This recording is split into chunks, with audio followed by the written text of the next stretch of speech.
You might be asking yourself, what is this magic called Trixie Dust? It is actually that. We developed this for the Friends Bar downtown Nashville, my husband and I, and it is a savory sweet blend of tomato powder and sugar and garlic powder, a little touch of cayenne for a little kick, and I like to generously slather on fries. We developed it for fries, but people love it so much they put it on everything. I highly recommend. I mean, it's basically like if you like to dip your fries in ketchup, put a little Trixie Dust on them first, give them a toss, and then stick them in the ketchup. That works.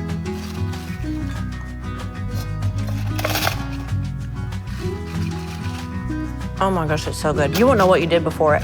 Trixie Dust is so good. It's great on anything. French fries, of course. We put it on popcorn. I put it on chicken. I put it on vegetables. Just try it on whatever you like and see what you think. I haven't tried it on cookies yet, but I'm gonna.